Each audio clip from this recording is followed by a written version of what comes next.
पार्श्वभूमी थोडक्यात सांगते. लक्ष्मणराव देशपांडे यांनी केलेलं हे नाटक आहे आणि यामध्ये बाप्पा नावाचं एक कॅरेक्टर असतं. म्हणजे मराठवाड्यातलं एक गाव असतं, छोटंसं गाव असतं. त्या गावामध्ये एक शेतकरी राहत असतो, त्याचं नाव असतं बाप्पा. त्या शेतकऱ्याला एक मुलगा असतो, त्याचं नाव असतं काशीनाथ. हा काशीनाथ प्रचंड हुशार असतो. इतका हुशार असतो की तो गावातल्या शाळेत जातो, तिथं पहिल्या नंबरानं पास होतो. तालुक्यातल्या शाळेत जातो, तिथंही पहिल्या नंबरात पास होतो. मग तिथं त्याचं शिक्षण अटकतं म्हणून तो लंडनच्या शाळेत जातो आणि तिथं मात्र एक घोटाळा करतो. तुम्ही म्हणाल काय घोटाळा करतो? तो इंग्रज मुलीच्या प्रेमात पडतो आणि त्या मुलीबरोबर लग्न करण्याचा हट्ट बाप्पांकडे करतो. मग कसे तरी बाप्पा तयार होतात लग्नासाठी आणि त्या मुलीला, इंग्रज मुलीच्या वडिलांना पत्र लिहून बोलवलं गेलं जातं की आमचं घर बघायला या. त्यावेळेला जी घरातली महिलांची गडबड गोंधळ काय असेल ते चाललेलं असतं ना, त्याच्यामध्ये काशीनाथची आई एक पात्र आहे, ते मी छोटंसं सादर करते. ती कशी म्हणते पहा. पोरियो पोरियो पत्र खोचन कामाला लागा बरं पटापटा. म्या काय करते, वस्त्री झाडते. वस्त्री झाडली की तुम्ही सतरंजा टाका, त्या सतरंजावर गाद्या टाका, गाद्या त्या चादरी टाकू नका. त्या चादरी दुपट्यासारख्या झाल्या, दुसऱ्या टाका. ती मोठी माणसं दुसऱ्याच्या बसून काय करते कोणाला माहिती. बरा उरकापर्यंत मामी तुम्ही तेवढी भांडी स्वच्छ करा. इतकी स्वच्छ करा की त्या माणसाचं थोबाड दिसलं पाहिजे बघा त्याच्यामध्ये. सुशे तू कापडाच्या घड्याकडे जेवढं होती तेवढं करणे तर ठेव गोळ गोमून कुठेतरी. आडवायच्या खोलीचं तू पहा, पाहुण्यांच्या खोलीचं तू पहा आणि म्या काय करते भरा भरा भरा मंदे मंदे मंदे घरभर केसाचा गुंता केलाय. अगं मी झाडायला लागले ग मंदे, गुंता नको टाकू इथं मी झाडायला लागली. अगं मी झाडायला लागली की गुंता घरभर कळते मला, त्याच्या मागून पळावं लागते ग मंदे. मंदे इथं नको टाकू गुंता, मंदे इथं नको टाकू गुंता, मंदे इथं नको टाकू गुंता. कोणी यायचं म्हणलं तर हिच्या हातात सांभाळायचं फणी आली. तिला कोण पाय लागले काय माहिती डुचकी मेली. रमेश भाऊजी, ओ रमेश भाऊजी, रमेश भाऊजी एक मिनिट कर कर रमेश भाऊजी, तो भित्ताडावरचा मारुतीचा फोटो, तो भित्ताडावरचा मारुतीचा फोटो तिकडे कुठे पाहताय. मी दाखवायला लागली मारुती, तुम्ही पाय लागले गांधी काय मेलं हेकणं. तो भित्ताडावरचा मारुतीचा फोटो, त्याच्या तांगडे गेले तोरण मुंडका आले खाली. तो बाबाला की म्हणेल मारुती शीर्षासन करायला लागला काय. हा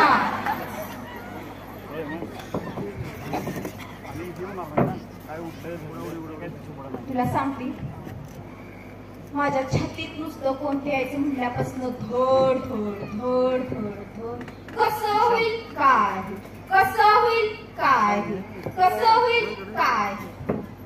अगं तुझ्या तर छातीमध्ये धडधड होते, माझ्या तर छातीमध्ये लाख लाख लाख लाख लाख लाख. अगं हिच्या छातीत धडधड, तुझ्या छातीत लाख लाख, माझ्या तर छातीमध्ये चांग चांग चांग चांग. अगं बोलू नका ग, राहतो थोडी सोंग भारी बरोबर कुठा बरं ऐकून झालं की नाही. वंस अहो वंस वंस वंस गेली तिकडे गेली ना. तुला सांगते, तुलाच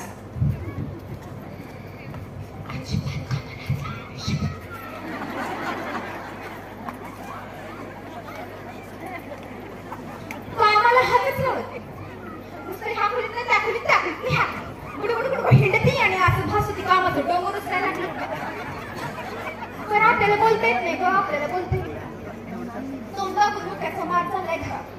पण सांगता कुणाला, सांगता कुणाला.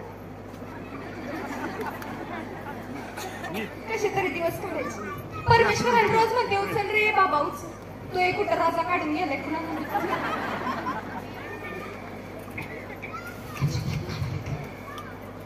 कामाचं जाऊ दे ग, कामानं काही कोणी माणूस मरणार आहे का, लोळ पांगळ होणार का, झिजणार आहे का, कामाचं काही नाही वाटत.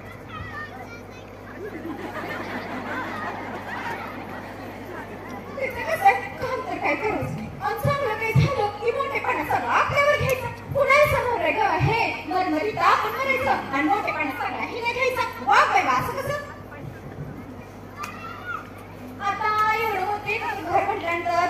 म्हटल्यानंतर प्रत्येकाने थोडं थोडं काम करू नये का गं? त्या माणसाने किती म्हणून बार भरायचं. त्याला काही मर्यादा आहेत का नाही शेवटी? एवढं मोठं एकत्र घर म्हटल्यानंतर बाजार म्हटल्यानंतर प्रत्येकाने थोडं थोडं काम करू नये. मग काय असं कसं? आता परवा दिवशी तुम्ही गोष्ट सांगा. मी नेहमी बसलो होतो कट्ट्यावर गप्पा मारत. हे म्हटले मी तुमची सुट्टी बहीण झाली, आमची नणंद झाली म्हणून थोडं काय सांगता का? कथाकडे थोडं सांगता. आपलं हक्काचं माणूस मी सांगायला लागले. आणि काय नाही ग आवडलं तुम्ही माणसाला समजून काय सांगत. एखादं वरच्यावर भांडे पडलं तर उचलून ठेवाय सांगा. एखादा कापडाचं गोळा पडलं तर घडी करून ठेवाय सांगा. एखादी काडी पडली तर उचलून ठेवायला सांगा. तेवढाच कामाचा भार हलका होतो. आपलं हक्काचे माणूस म्हणून मी सांगायला गेले आणि सांगितल्याबरोबर मला म्हणले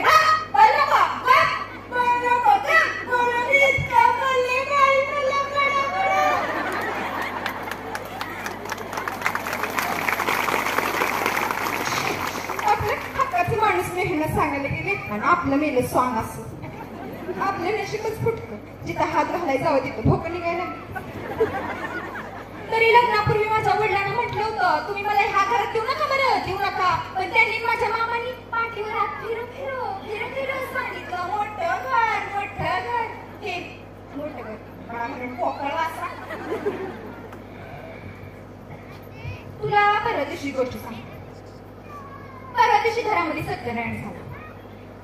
सत्यनारायण का झाला का नाही? हे तर माहिती नाही तर मग असं झेंडू फुटल्यासारखं पाहती काय माझ्याकडे. परवा दिवशी घरामध्ये सत्यनारायण झाला आणि ही मी सगळ्या गावात सांगू सुटली होती माझ्यामुळे सत्यनारायण झाला. ह्याच्यामुळे सत्यनारायण वरून राजा घेऊन खाली आला. काय चांगलं झालं माझ्यामुळे झालं. चांगलं झालं माझ्यामुळे झालं. चांगलं झालं माझ्यामुळे झालं. अगं काय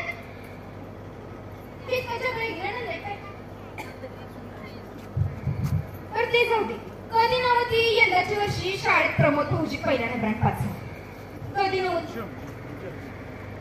आणि मी सगळीकडे सांगू शकली माझ्यामुळे प्रमोद भाऊजी पहिल्या नंबरात पास. माझ्यामुळे प्रमोद भाऊजी पहिल्या नंबरात पास. माझ्यामुळे प्रमोद भाऊजी पहिल्या नंबरात पास.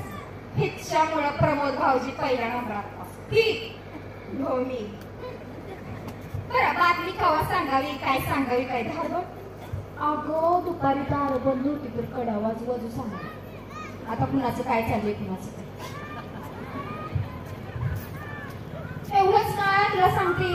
यंदाच्या वर्षी पाऊस भरपूर झाला. माय शेतामध्ये हरभरा टरारून वर आला. एक गाणा सटाणा ही मी सगळीकडे सांगू शकली. माझ्याकडे हरभरा टरारून वर. माझ्याकडे हरभरा टरारून वर. माझ्याकडे हरभरा टरारून वर.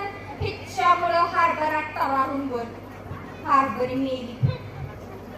अगं एवढंच काय तुला सांगते. सुलुवंसला लेकरू झालं.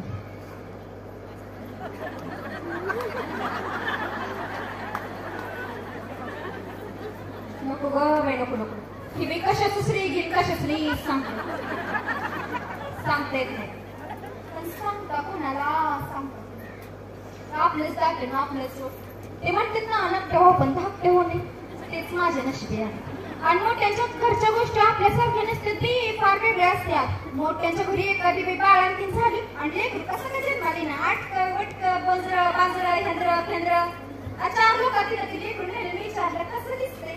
आता काही सांगावं लागते. अगं बाई चंद्राचा तुकडा आता आली. अगं बाई